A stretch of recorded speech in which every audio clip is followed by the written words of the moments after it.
আসসালামু আলাইকুম। আমি তাসিবা চলে আসলাম স্পার্কলিং তাসিবা থেকে নতুন ছোট্ট একটা মিনি কুকিং ব্লগ নিয়ে। আজকেও ঠিক সেহরির জন্য আমি রান্না করব। এটা ছিল গতকালকের। আজকে আমি ভয়েস ওভার দিচ্ছি।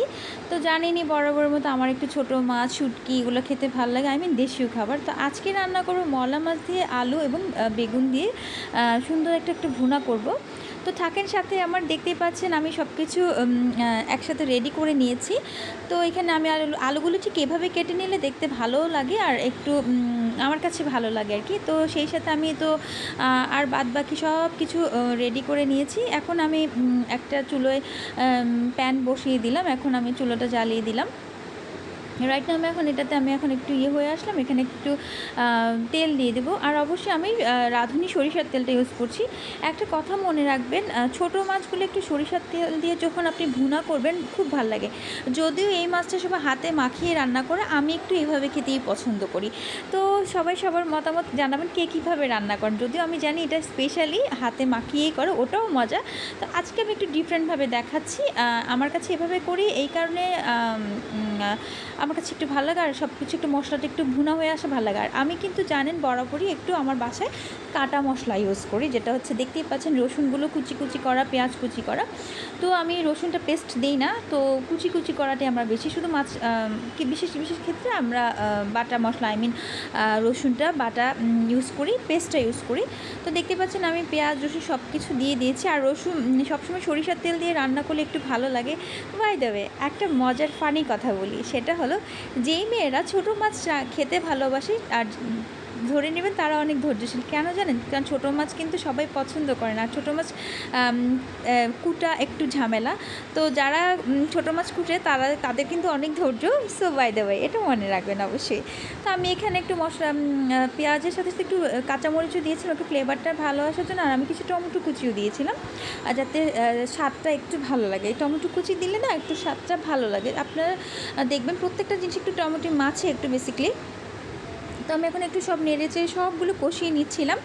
তো আমার একটু এখন একটু গরম পড়েছে, মাছ মাংস একঘেয়েমি লাগছে। যদি ইফতার খাওয়া হয় একটু রিচি আইটেমের, সো একটু ক্রেভিং হচ্ছিলো ছোটো মাছ খাবো। তো নিয়ে এসেছিলাম এটা আমি আগরা থেকে ফ্রেশ এই মলা মাছটা। আর মলা মাছটাতে কিন্তু ভিটামিন এ আছে প্রচুর, এটা শরীরের জন্য অনেক ভালো। মাছ মাংস তো সবাই পছন্দ করে, আমি জানি অলমোস্ট বেশিরভাগই। আর আমাদের ইদানিংকালকার বাচ্চারা তো পছন্দ করে, আমার বাচ্চাও কিন্তু এইসব খায় না, সে কিন্তু চিকেন ছাড়া কিছুই খায় না। তো আমি কিন্তু ছোটো মাছ দেশীয় খাবার খেতে অনেক পছন্দ করি। এই ফাঁকে আমি দিয়ে দিলাম একটু হলুদ, ধনিয়ার গুঁড়া এবং মরিচের গুঁড়া। আমার মরিচের গুঁড়াটা একটু ঝাল কম, আমি সেই জন্য কাঁচা মরিচটা বেশি ইউজ করি। তো এখানে দেখতে পাচ্ছেন আমার মশলাটা পুরো ভুনা হয়ে এসেছে। একটু পানি দিলাম যাতে করে পুড়ে না যায়, যাতে পোড়া না লাগে, লেগে না যায় নিচে। তো আমি এখন আরেকটু নেড়ে চেড়ে একটু কষিয়ে নিয়ে আমি এখন তরকারিগুলো দিয়ে দিব। আলু এবং যেটা বেগুনটা আমি কুটে রেখেছি সেটা আমি এখন আমি দিয়ে দিলাম। আলু আর হচ্ছে আলুটা একটু সুন্দর একটু লম্বা করে কেটে নিয়েছি, আর সঙ্গে অল্প একটু করে বেগুন দিলাম। আমার কাছে কেন জানি এইটাই খেতে ইচ্ছে করছিলো। কয়েকদিন আগে এরকম একটা ব্লগ দেখে আমারও ইচ্ছে করছিলো, আমিও খাবো। তো যেই ইচ্ছা সেই কাজ। তো দেখতেই পাচ্ছেন আমি এখন এটা একটু হালকা কষিয়ে নেব। মাছটা আগে দিচ্ছি না, কারণ এই মাছটা একটু নরম হয়, দিলে একসাথে সিদ্ধ হতে ভেঙে যাবে। তো আমি এটা একটু হালকা কষিয়ে নিয়ে দেন আমি মাছটা অ্যাড করব। তো এই যে দেখছেন আমার তরকারিটা মোটামুটি কষানো হয়ে গেছে, তেলটা উপর দেখে ভেসে উঠেছে। তো আমি এখন এই পর্যায়ে এসে আমি আমার কুটে রাখা মাছটা দিয়ে দিব। এই হচ্ছে ব্যাপার। এখন আস্তে আস্তে ধীরে ধীরে আমি এখানে মাছগুলো অ্যাড করে দিচ্ছি, দেখেন।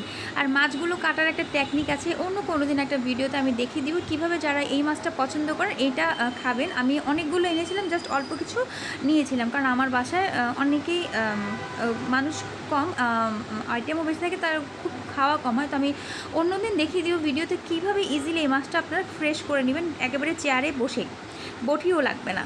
তো যাই হোক, আমি এখন এই যে আমার পুরো দেখেছেন এটা একদম পুরো কষে গেছে, এখন একদম রেডি হয়ে গেছে অলমোস্ট। আমার মাছটা দেখতেই পাচ্ছেন কালারটা খুব সুন্দর এসছে। আমি আমার নিজেরটাই কিন্তু বলছি, আপনারাও জানাবেন কেমন লাগলো। আর কমেন্ট বক্সে অবশ্যই জানাবেন কে কোথা থেকে দেখছেন, আর আপনারা কিভাবে এই মাছটা রান্না করেন আমার সাথে অবশ্যই যদি মনে হয় তাহলে অবশ্যই শেয়ার করুন। এই পর্যায়ে আমি একটু ধনিয়া পাতা এবং কাঁচামরিচ দিয়ে আবার একটু ঢেকে দিব। লাস্টে আমরা চিটাগংয়ে কিন্তু ধনিয়া পাতা, এটা অবশ্যই মাছ, ধনিয়া পাতা না দিলে তরকারির টেস্টে আসে না, লাস্ট ফ্লেভারের জন্য অবশ্যই এটা দিতে হয়। তো এখন আমার মাছটা অলমোস্ট রেডি। তো সবাই তো অনেকে বলবেন আমি কি সারাদিন এগুলো খাই? আমার বাসায় ইন দ্য মিন টাইম গতকালকে বিরিয়ানি রান্না করেছিল, চিকেন বিরিয়ানি ছিল, আমার শাশুড়ি রান্না করেছে। আমি যেহেতু অফিসে থাকি ওই টাইমটা আমি আসলে পারি না, তো আমি খুব কমই রান্না করি। তো এই হচ্ছে ব্যাপার, আমার মাছটা অলরেডি রেডি। তো এখন আমার এই যে আম্মা গরুর মাংস, আমার শাশুড়ি গরুর মাংস ভুনা করেছিল, কি খুব মজা হয়েছিল। আমার শাশুড়ির হাতের গরুর মাংসের রান্না দারুণ মজা। তো এটা ছিল, সঙ্গে ছিল এই যে দেখেন বিরিয়ানি রান্না করেছিল আপনার ইয়ের সময়, চিকেন বিরিয়ানি ইফতারের সময়। তো অনেক কিছুই ছিল আর কি। তারপরে এগুলো হচ্ছে ইয়ে। তো এই যে ফাইনালি দেখেন লুকটা কেমন এসেছে। আমি রাখার পর একটা গরম নামানোর পর একটা ইয়েছে, এটা এই যে ফাইনাল লুকটা ছিল এটা।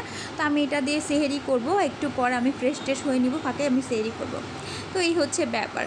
তো লাস্ট টাইম আমি এই যে এখন দেখেন আমি সেহরিতে উঠে নিয়ে নিলাম। মাছের কালারটা দেখেন কি সুন্দর। আপনি অবশ্যই জানাবেন কার কেমন লাগলো, ভুল ত্রুটি হলে ক্ষমা করবেন এবং অবশ্যই শেয়ার করবেন কেমন লাগলো। কমেন্ট বক্সে কে কোথা থেকে দেখছেন অবশ্যই জানাবেন। মাছটা খেতে দারুণ হয়েছিল, আমার তো ভীষণ ভালো লেগেছে। আপনারাও জানাবেন আমার ব্লগগুলো কেমন লাগে, আর ভালো লাগলে অবশ্যই একটু লাইক দিয়ে পাশে থাকবেন। আসসালামু আলাইকুম।